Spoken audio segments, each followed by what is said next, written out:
اللہ الرحمن الرحیم الحمدللہ وکفا وسلام علی عبادہ الذین اصطفى اما بعد فقد قال اللہ تبارک وتعالی اعوذ باللہ من الشیطان الرجیم بسم اللہ الرحمن الرحیم کل نفس ذائقۃ الموت صدق اللہ العظیم۔ محترم بھائیوں، دوستوں اور عزیز ساتھیوں، ایک دنیا کا قانون ہے اور اس قانون سے ہم سب واقف ہیں کہ جو انسان ماں کی پیٹ سے آیا ہے، جو بھی انسان ماں کی پیٹ سے آیا ہے، ایک دن اس کو زمین جو ہے اس کے پیٹ کے اندر داخل ہونا ہے۔ جو آیا ہے اس کو جانا ہے۔ اللہ تعالیٰ اسی کی طرف ہمیں متوجہ کرتے ہیں قرآن کے اندر کہ کلو نفس، ہر وہ چیز جس کے اندر جان ہے، لائف، اس میں جانور بھی آ گئے، اس میں جنات بھی آ گئے، کلو نفس ذائقۃ الموت، ان کو موت کو چکھنا ہے اور موت کے جو مراحل ہے اس سے پار ہونا ہے۔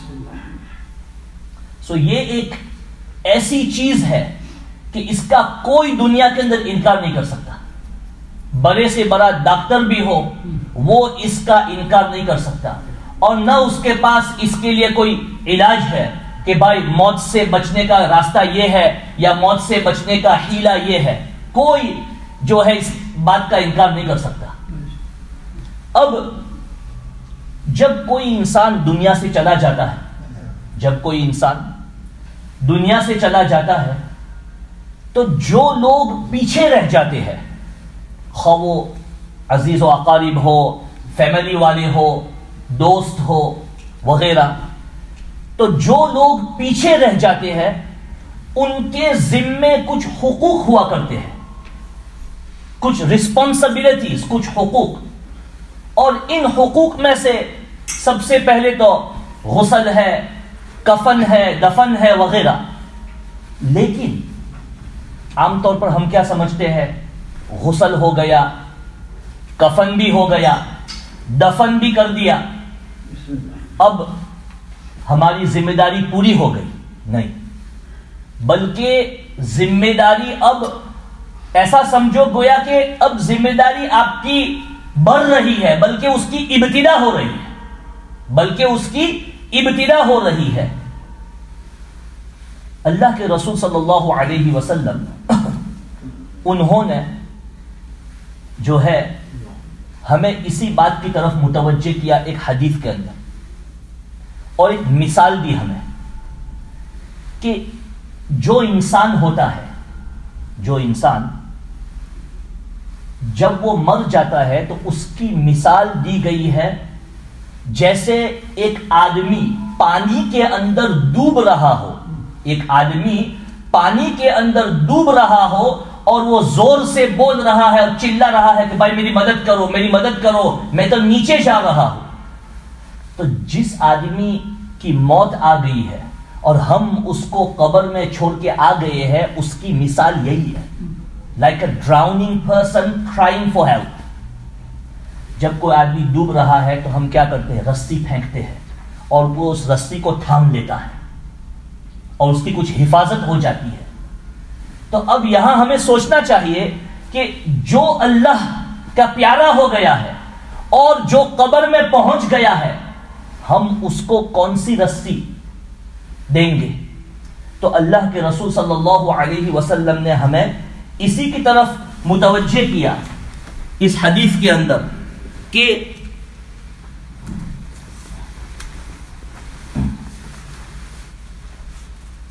یہ میت جو ہے وہ قبر کے اندر جیسے ایک آدمی ڈوب رہا ہے، اس کی یہ مثال ہے، اور وہ پکار رہا ہے، او میرے دوست، او میرے بھائی، او میرا بیٹا، او میری بیٹی، کچھ بھیج، کچھ بھیج۔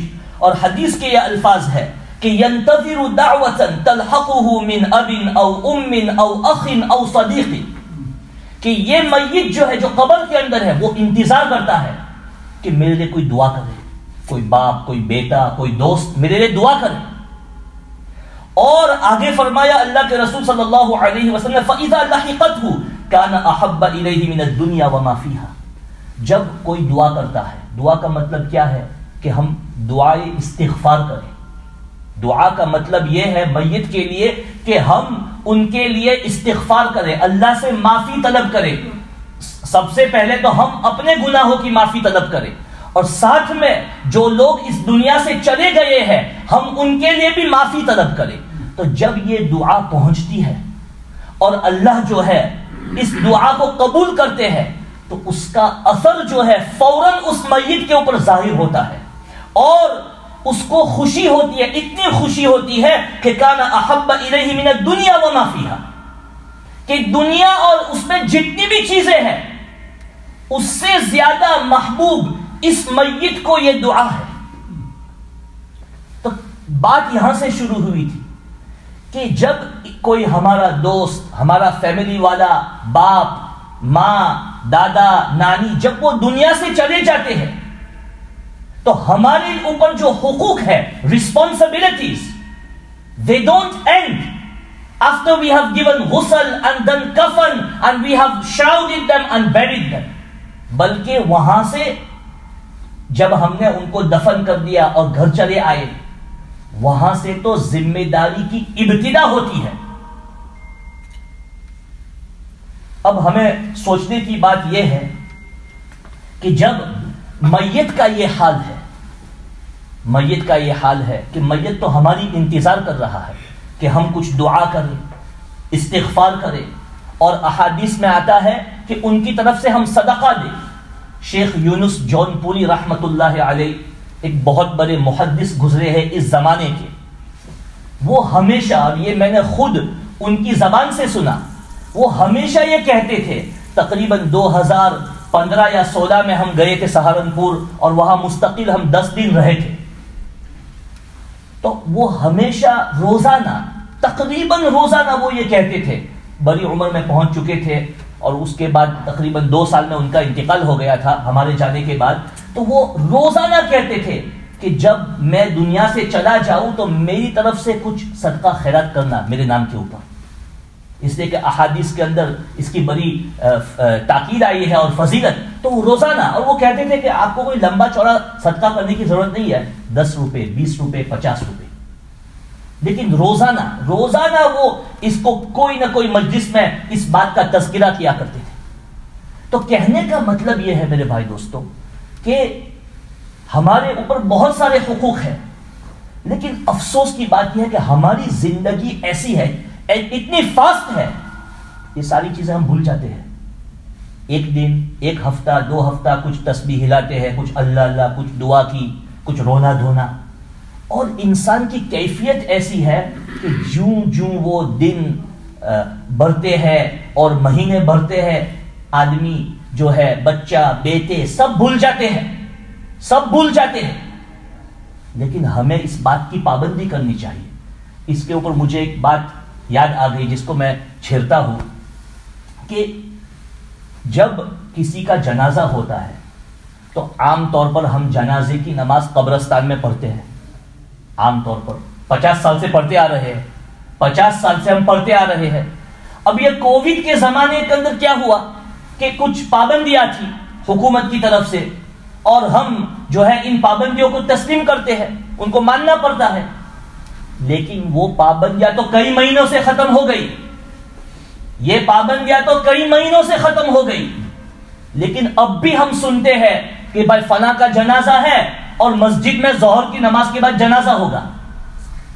یہ ہم نے کیا کیا؟ جنازے کا جنازہ نکال دیا. پہلے کیا ہوتا تھا؟ جب جنازے کی نماز قبرستان میں ہوتی تھی تو ماشاءاللہ ہم دیکھتے ہیں، سالوں سے دیکھتے آ رہے ہیں، اچھا مجمع وہاں ہو جاتا ہے. تو ایسی کوئی بات نہیں ہے کہ قبرستان کوئی نہیں آئے گا. الحمدللہ ہمارے پریسٹن کے مسلمان بڑھ چڑھ کر اس میں حصہ لیتے ہیں. لیکن اب کیا ہوا؟ جب ہم نے یہ، اب پتہ نہیں اس ترتیب کو کس نے جاری کیا، جو اپنے آپ کو ذمہ دار سمجھتے ہیں انہوں نے کیا سہولت کے لیے. اٹس ایزی، نماز پڑھائے گا مسجد میں،